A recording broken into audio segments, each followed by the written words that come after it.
अस्सलाम वालेकुम। मेरा नाम है मोहसिन तारिक। आज हमारे साथ मौजूद हैं डॉक्टर समरीन जावेद साहिबा, जिन्होंने अपनी पीएचडी रिसेंटली कंप्लीट की है university of British Columbia Canada से, और इस टाइम पोस्ट डॉक्टरल फेलो हैं बोस्टन में, और हार्वर्ड स्कूल के साथ उनकी कोलेब्रेशन चल रही है।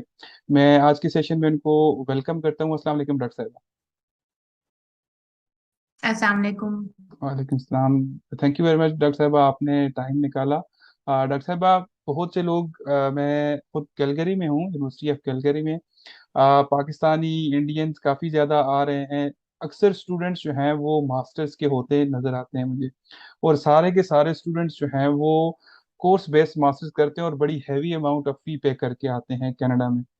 हम आपसे ये जानना चाहते हैं कि किस तरह जो है हम पीएचडी की और मास्टर्स की स्कॉलरशिप यहाँ पे हासिल कर सकते हैं कनाडा में।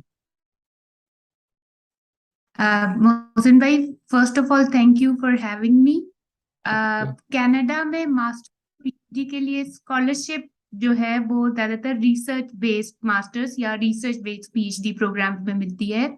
और उसके लिए इम्पॉर्टेंट है कि आपके पास पहले सुपरवाइजर की एक्सेप्टेंस हो। और उसके लिए वही फॉर्मेट हम फॉलो करते हैं कि सबसे पहले स्टूडेंट्स को बैकग्राउंड में अपने प्रोफेसर सर्च करने पड़ते हैं, फैकल्टी में आपको एक खासा टाइम लगाना पड़ता है, आपको देखना पड़ता है कौन सा जो प्रोफेसर है उसकी रिसर्च आपके इंटरेस्ट से मैच करिए, फिर आप उसको अप्रोच करते हैं और एक वो टेलर्ड सी ईमेल बनाकर आप उन प्रोफेसर से राब्ता करते हैं। अगर वो ओके कर दे तो हर जो स्टूडेंट, जो ग्रेजुएट स्टूडेंट होता है, जो रिसर्च बेस्ड मास्टर्स या पीएचडी में होता है, उसको यूनिवर्सिटी टीएशिप या रिसर्च असिस्टेंटशिप के तौर पर कुछ ना कुछ अमाउंट पे करती है, जिससे आपका तकरीबन 90% तक जितना भी सब कुछ होता है वो स्टाइपेंड होता है आपके पास, जो जिससे आपके स्टडीज की और लिविंग जो है वो एक्सपेंस पूरा हो जाता है। अच्छा, ये नॉर्मल जो हमारे पास पोजीशंस होती हैं उनकी बात आपने की, आर ए शेप या टी ए शेप के बारे में। इसके अलावा जो है हमारे पास ऐसी पोजीशंस भी आती हैं जो प्रोजेक्ट बेस्ड होती हैं। जी, वो पोजीशंस भी होती हैं, वो डिपेंड करता है। अगर प्रोफेसर के पास अच्छी फंडिंग है, यहाँ पे सीआईएचआर और एंसर दो बड़ी फंडिंग एजेंसीज हैं कनाडा की।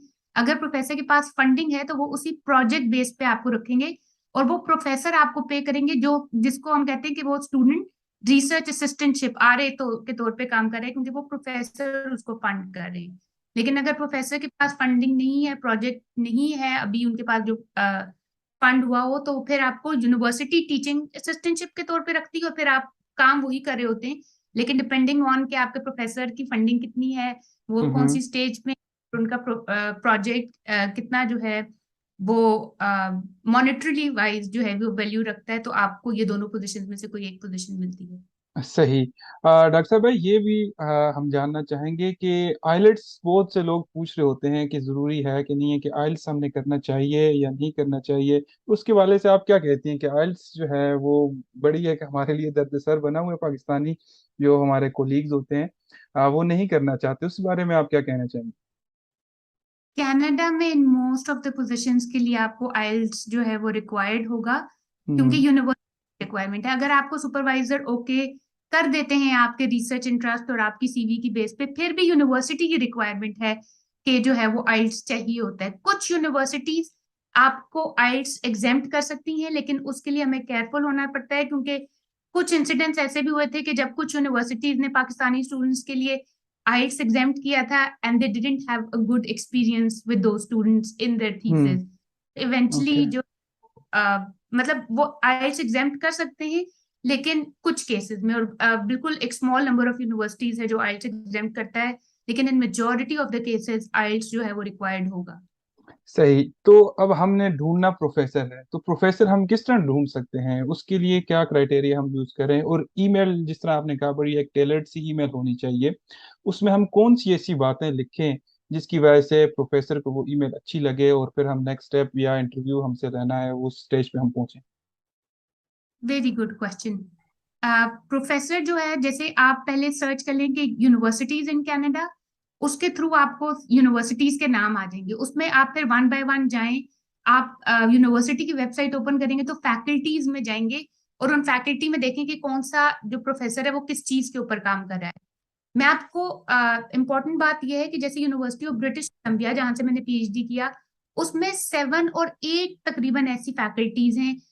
हो गई आपके पास faculty of biochemistry, faculty of medical oncology, faculty of integrated sciences, मतलब और faculty of pharmaceutical sciences, faculty of laboratory medicine. ये सारी वो यूनिवर्सिटीज हैं, वो फैकल्टीज हैं जो मेडिसिन या फार्माकोलॉजी या इसी तरह की रिलेटेड रिसर्च कर रही हैं।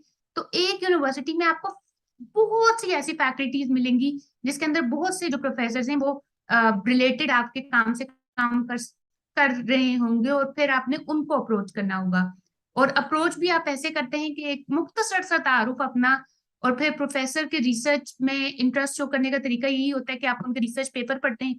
फिर जो आपको बात समझ आ रही होती है कि आप ये प्रपोज करते हैं कि ये रिसर्च इसमें हो सकती है, या मैंने ये पढ़ा और मैं इसमें इंटरेस्टेड हूँ।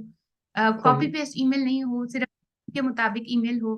इसी हम्म। तरह आप ट्रायल एंड एरर से सीखते हैं। कभी आपको रिप्लाई आता है, कभी आपको ना में रिप्लाई आता है, which is also a good sign, means के आपकी टारगेट ऑडियंस एटलीस्ट आपकी ईमेल पढ़ेंगे। और हम्म। उसके बाद इवेंचुअली जो है आपको एक्सेप्टेंस लाजमी तौर पर मिल जाती है। अगर आप मुस्तकिल मिजाजी से काम करते रहें तो मेरा ईमान है कि आपको डेफिनेटली एक्सेप्टेंस मिलती है इवेंचुअली। जी बिल्कुल सही कहते हैं कि consistency is the key to the success. अगर आप कंसिस्टेंट रहेंगे काम में तो आपको लाजमी सक्सेस मिलती है।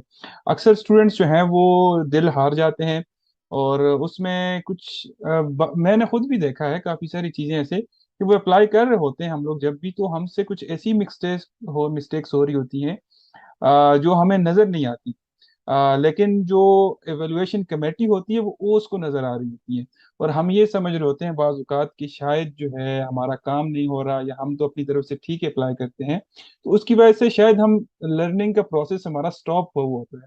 जब बहुत ज़्यादा रिजेक्शंस आती हैं, जब हम बहुत ज़्यादा डिसहार्ट हो जाते हैं ना, तो फिर हम अगर एक नई एनर्जी के साथ अप्लाई करना शुरू करेंगे, तो फिर हमें अपनी गलतियां भी नजर आएंगी। जब हमारी सिलेक्शन हो जाती है तो फिर हमें याद आता है कि यार लास्ट एप्लीकेशन में हमने ये गलती की थी। इस तरह ही बंदा सीख रहा होता है, जिस तरह आपने भी बात की। और ईमेल जब हम करते हैं तो आप ये बताइएगा कि अगर एक फैकल्टी में 5 प्रोफेसर मेरी फील्ड के हैं, तो क्या ये अच्छा है कि मैं सारों को इकट्ठी एक ही दफा ईमेल कर दूं, या अलग अलग समय एक का रिप्लाई आए ना आए, 1 वीक वेट करूं, 2 वीक वेट करूं, उसके बाद दूसरे प्रोफेसर को कांटेक्ट करूं? सेम यूनिवर्सिटी में डिफरेंट में तो चले हम कर सकते हैं ना। इसके बारे में आप क्या कहना चाहेंगे? बहुत अच्छा क्वेश्चन है आपका मोहसिन भाई। इसमें हम ऐसे करते हैं कि आप पहले एक ही सुपरवाइजर को अप्रोच करते हैं और फिर आप तकरीबन 1 वीक के बाद उनको एक फॉलो अप ईमेल जो है वो लिखते हैं। अगर आपको उस फॉलो अप ईमेल का भी कोई जवाब नहीं आ रहा तो फिर हम्म। आप कुछ टाइम वेट करके एक और फैकल्टी मेंबर को अप्रोच कर सकते हैं। लेकिन सबको आप एक साथ इसलिए नहीं करते क्योंकि ये नहीं हो कि वो आपकी प्रोफाइल अच्छी है, अगर आप हम्म। कंपेटिटिव बच्चे हैं तो ये ना हो कि कोलैबोरेशन के लिए या को सुपरवाइजर के लिए किसी और से डिस्कस करें तो वो आगे से को सुपरवाइजर बताए कि भाई इस बच्चे ने तो मेरे काम में भी इंटरेस्ट शो किया हुआ और जिसने मुझे भी अप्रोच किया था। तो इसको हम्म। मिनिमाइज करने के लिए फिर वो हो जाता है, फिर सुपरवाइजर को लगता है कि नहीं आप वैसे ही सबको भेज रहे थे, आपको कोई खास इंटरेस्ट नहीं है। तो इसको हम्म। मिनिमाइज करने के लिए आप ईमेल करते हैं। फॉलो अप ईमेल की बहुत ज्यादा, जो आप 5 डेज के बाद करते हैं उसकी बहुत ज्यादा वैल्यू है। जब मैंने शुरू शुरू में बच्चों को मेंटर करना शुरू किया तो मुझे हम्म। समझ आई कि जो बच्चे ईमेल डाल रहे थे प्रोफेसर को, उनको बेशक ना ही की रिप्लाई आना था, लेकिन उनका रिस्पॉन्स रेट ऑलमोस्ट 80% बढ़ गया एज कम्पेयर टू उन स्टूडेंट्स के जो फॉलो अप ईमेल प्रोफेसर को नहीं कर रहे थे। तो आप सही। फॉलो अप ईमेल करें, अगर आप देखते हैं कि 1 वीक, तकरीबन 1 डेढ़ वीक तक प्रोफेसर का कोई रिप्लाई नहीं है तो मोस्ट प्रोबेबली उनके लैब फुल होगी, उनके पास फंडिंग नहीं होगी। तो इसलिए हम्म। आप फिर किसी और को, प्रोफेसर और को जो है वो अप्रोच कर सकते हैं। लेकिन तरीका यही रखना है कि आप पहले ओके। ईमेल करें फिर फॉलो अप करें, और तो ठीक है, अल्लाह का नाम हाँ लें, एक और ट्राई करें। हाँ बिल्कुल। डॉक्टर साहब ये बताइएगा कि ईमेल का सब्जेक्ट हम क्या रखें, क्योंकि बाज़ लोग जो हैं वो वैसे ही विदाउट सब्जेक्ट भी, क्योंकि जल्दी होती है, बाज़ लोगों को ये समझ रहे होते हैं कि शायद प्रोफेसर इतना फ्री है कि मोहसिन तारिक की ईमेल आएगी और वो जो है उसको भेट जाएगा कि यही स्टूडेंट एक दुनिया में बचा है। तो कुछ एटिकेट्स के बारे में अगर आप बता दें कि ईमेल में उसका सब्जेक्ट किस तरह होना चाहिए, हमारा किस तरह हम उसको उसकी एंडिंग किस तरह करें, थोड़ा सा ये अगर हमसे डिस्कस कर लें आप। अब मैं ज्यादातर मतलब गाइड यही करती हूँ कि प्रोस्पेक्टिव पीएचडी स्टूडेंट या प्रोस्पेक्टिव मास्टर स्टूडेंट्स के तौर पे आप उसका सब्जेक्ट लाइन लिख सकते हैं। हम्म। और कुछ टेम्पलेट मेरे पास, मैंने शेयर भी किए थे थोड़े टाइम के पहले, लेकिन इंशाल्लाह मैं वो आपसे शेयर कर दूंगी, आप उसका लिंक दे सकते हैं। तो वो फ्री सैंपल्स हैं, उसी के मुताबिक अपनी ईमेल, लेकिन उस प्रोफेसर को टेलर करके जिसको आप अप्रोच करना चाहते हैं, आप वो हम्म फॉलो कर सकते हैं। बहुत से ऐसे रिसोर्सेज हैं।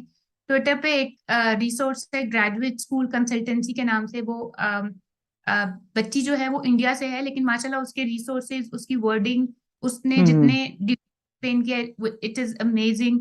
तो हम्म उसी को, जाहिर है आपका एक बहुत अच्छा पॉइंट है कि जाहिर है आपके पास एक कैची अच्छा सब्जेक्ट होना चाहिए, और फिर एक अच्छी जो है वो एंडिंग होनी चाहिए, ताकि उनको एटलीस्ट ये पता हो कि जिस स्टूडेंट को मैं रख रहा हूँ पढ़ाई के अलावा और भी जो है स्किल्स मौजूद। हाँ, बिल्कुल बिल्कुल ठीक है। आप मुझसे शेयर करेंगी तो मैं उसको ईमेल के डिस्क्रिप्शन में, सॉरी, वीडियो की डिस्क्रिप्शन में भी पिन कर दूंगा, वो जो गूगल ड्राइव का लिंक होगा, ताकि स्टूडेंट्स उसको देख सकें। लेकिन सारा का सारा उसे ही नहीं कॉपी करना, हमने उसको देख के आइडिया जनरेट करना है कि किस तरह हमने यूज करना है। दूसरा, जो है, हम लोग जब ईमेल कर रहे होते हैं तो ग्रामेटिकल एरर्स हमारे पास बहुत आ जाते हैं। तो उसके बारे में आप क्या कहेंगी कि उनको हम किस तरह से रिमूव कर सकते हैं? बहुत अच्छा क्वेश्चन है ये भी। ग्रामरली एक ऑनलाइन टूल है जो कि आपकी ईमेल में या आपकी राइटिंग में कहीं पे भी जो है अगर ग्रामेटिकल एरर्स हों तो वो भी उसको डिटेक्ट कर सकता है। उसके अलावा आप अपने बहन भाई को दे पढ़ने के लिए, अपने किसी मेंटर फ्रेंड को, जितनी दफा वो चीज रिव्यू होगी, इतनी दफा वो चीज गलतियों से पाक होती जाएगी। तो इसलिए डेफिनेटली आप किसी को रिव्यू करने के लिए दें। बेशक आपकी कोई बहन या भाई एक दफा उसको दोबारा पढ़ दे, वो पढ़ेंगे, कोई टीचर पढ़ दे, कोई और किसी और से रिव्यू करा दे, जितनी दफा वो पढ़ेंगे उतनी दफा जो है वो एरर फ्री होता जाएगा। और ग्रामरली का फ्री वर्जन भी अवेलेबल है, and that is also very सही। हेल्पफुल।